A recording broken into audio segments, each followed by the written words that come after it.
When I decided to do like marketing and where there were not a lot of other graduates and girls, I had to get really comfortable with being uncomfortable all the time. I always felt very comfortable where I was just because everyone else kind of looked at me.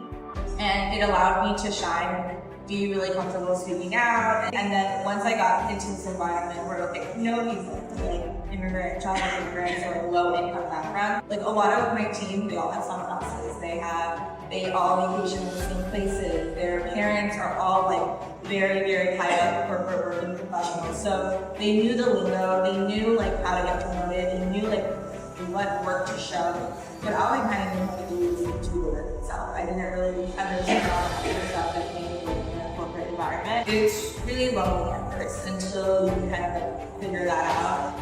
And I guess that's why it was different than what I originally expected. I expected to be comfortable. I expected to kind of continue on the path I